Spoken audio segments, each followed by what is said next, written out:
Nah, pada pertemuan kali ini kita akan membahas tentang macam-macam najis. Lanjutan kemarin yang bab tentang toharoh.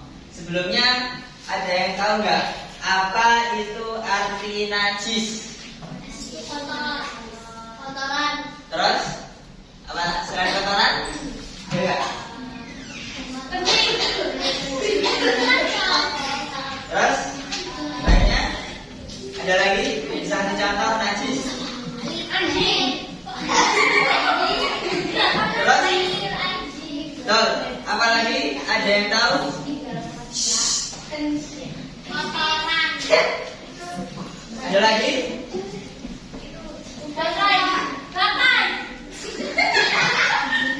Sudah? Nah, oke, mari kita akan membahas tentang apa yang sudah disebutkan teman-teman tadi ya. Nah, pengertiannya ya ini. Tolong yang Jupasi bacakan pengertiannya. Yang keras.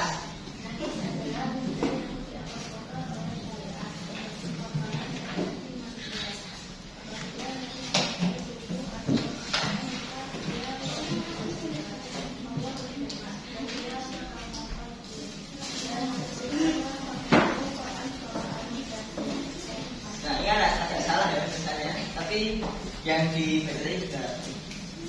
Nah, jadi pengertian najis itu adalah benda yang dianggap kotor oleh syariat, seperti kotoran dan kencing manusia. Apabila najis mengenai tubuh atau pakaian, maka ia wajib dibersihkan. Jadi intinya tuh yang kotor-kotor yang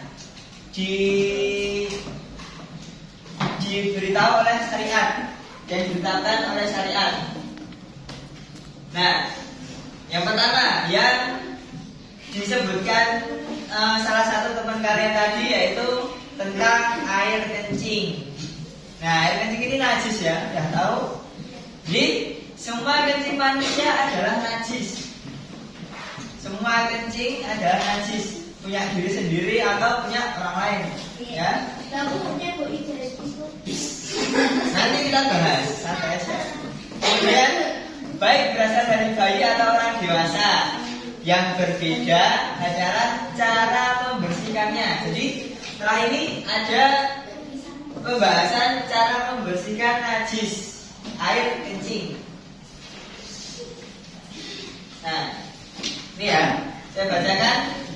Baulul gulami yundau wa baulul jariyati yuksalu wa huja malam yut'ama fa in tu'ima gusilan jami'a. Tolong artinya dibacakan, Mbak. Kencing bayi laki-laki dibersihkan dengan cara diperciki, sedangkan kencing bayi perempuan dibersihkan dengan cara dicuci. Hal itu seperti selama keduanya belum mengonsumsi makanan. Adapun bila mengonsumsi makanan, maka air yang tersebut harus dibersihkan dengan cara dicuci. Hadis riwayat Bukhari, Muslim, Ahmad, dan Abu. Nah, ada yang belum jelas? Ya. Nah, jadi kencing bayi laki-laki dibersihkan dengan cara diperciki. Nah, jadi kalau kalian punya adik laki-laki masih menyusui, terus pipis, nah pipisnya tuh mengenai pakaian kalian. Nah, cara membersihkannya itu cukup diperciki dengan air ya. Dalam tanda kutip, adik kalian ini masih minum susu, maksudnya belum dikasih makan, cuman minum ASI aja. Nah, untuk yang perempuan dengan cara dicuci, jadi beda, laki-laki sama perempuan beda. Kalau adik kalian udah makan, maka air kencing tersebut harus dibersihkan dengan cara dicuci, baik laki-laki atau perempuan. Paham di sini? Nah, kemudian masih Mbaknya Masih adalah cairan sendiri yang memberikan mengikat. Cairan ini keluar pada saat syahwat seseorang sedang mengikat. Masih keluar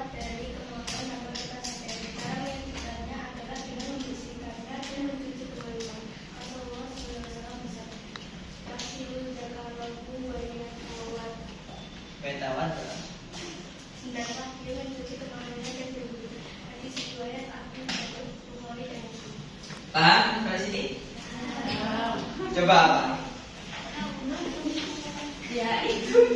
Nah, jadi secara membersihkannya ini nggak usah mandi besar, ya, cuma dicuci itunya, kemaluannya dan dibersihkan kainnya itu ya. Paham? Kainnya gitu. Nah, kemudian lagi mbaknya pojok taruh dulu ya.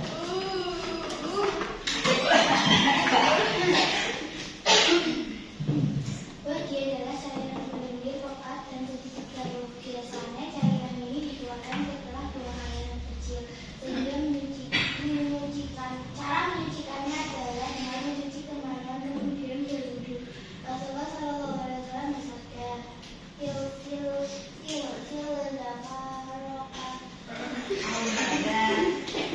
Tahu? Wartawan dok.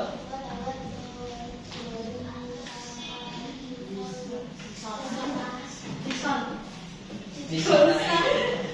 Cuci kemaluanmu atau sekitar kemaluanmu lalu Nah, ini ibaratnya setelah kalian kencing itu harus benar-benar tuntas, ya.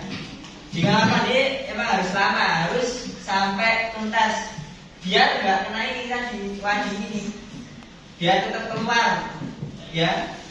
Jadi tetap harus bersih. Cara membersihkannya yaitu cuci kemaluan dan atau setelah kemaluan, lalu berwudu seperti berwudu untuk sholat. Dan paham belum? Oke, lanjut ya. Nah, kemudian darah haid. Untuk mbaknya ini, tolong dibacanya.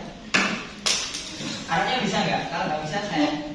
cara membersihkan adalah kandung darah haid. Asma binti Abu Bakar menceritakan, ada seorang wanita datang kepada Nabi. Saya berkata, wahai Rasulullah, dalam pakaian salah seorang hari-hari terkena darah haid. Apa yang harus dilakukannya? Beliau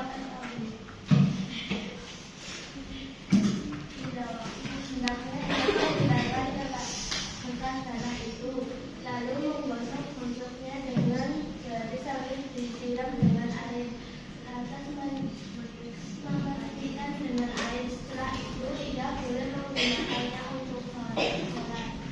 Nah, ini udah jelas ya. Kalau membersihkan darah haid ini harus, ya ini tadi, menghilangkan bekas darah.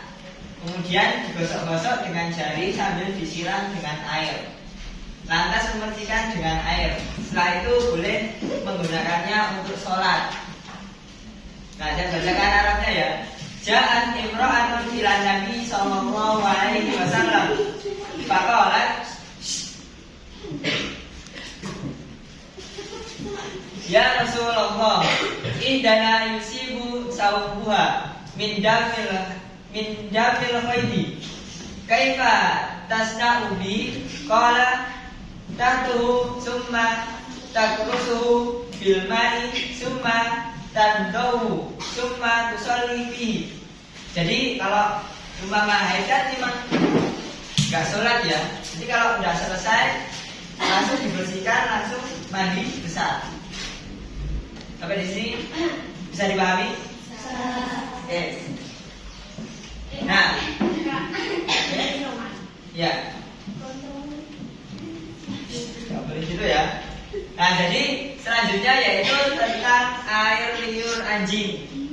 Saya bacakan Arabnya. Jadi Rasulullah bersabda, tahuru ina'i ahadikum idza walagha fil kalbu an yaghsilahu sab'a marratin ulahunna biturabi.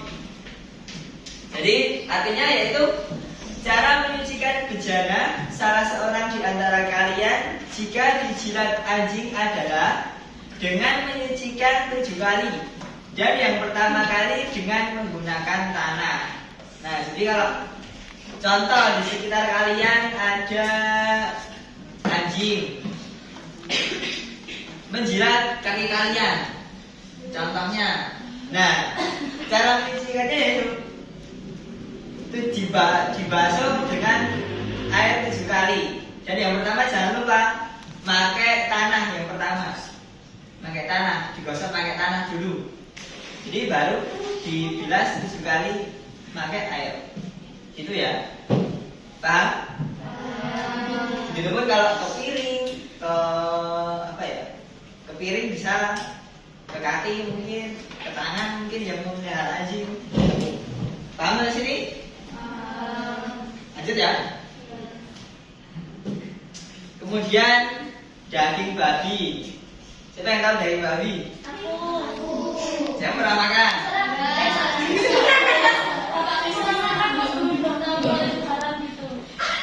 Jadi kalau belum Arab, belum tahu ya apa ya, termaafkan. Jadi gini ya. Jadi kalau kalian makan itu harus selektif dan membaca doa Bismillah. Oke? Saya bacakan ya, surat Al-An'am ayat 145. Qul la ajidu fima uhiya ila muharraman ala ta'ibi yata'amuhu illa ayyakuna maitatan aw daman masfuha aw lahma khinzirin fa innahu rijsun aw fisqan uhilla li ghairillahi bih faman iturra ghairu baghin wala adin fa inna rabbaka ghafurur rahim. Katakanlah Muhammad, tidak mendapati di dalam apa yang diwahyukan kepadaku sesuatu yang diharamkan memakannya bagi orang yang ingin memakannya, kecuali bangkai hewan yang mati, darah yang mengalir, daging babi karena semua itu kotor, atau hewan yang disembelih bukan atas nama Allah. Tetapi barang siapa terpaksa, bukan karena menginginkan dan tidak melebihi batas darurat, maka sungguh Rabbmu Maha Pengampun, Maha Penyayang. Ada yang tahu maknanya?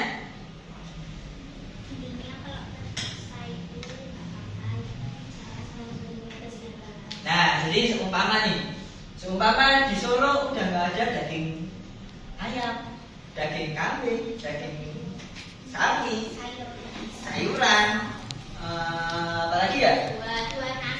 Nah, kayak gitu. Seumpama tinggal babi doang, kayak gitu. Nah, seumpama emang contoh kita berkemah atau tersesat di hutan, atau kita naik pesawat terjatuh di hutan, terus ketemunya babi, terus kita bisa survive cari makan, nggak nemu kecuali babi. Ya ini boleh, baru boleh dimakan babinya. Gitu. Ya paham belum? Jadi kesimpulannya itu tentang najis ini udah paham ya. Jadi intinya najis yang ada di sekitar kita itu kita harus bersihkan ya, untuk tetap bisa melaksanakan ibadah. Gampangnya itu. Jadi mungkin tugas dari Ustaz cuma baca aja materi bab 2 ya.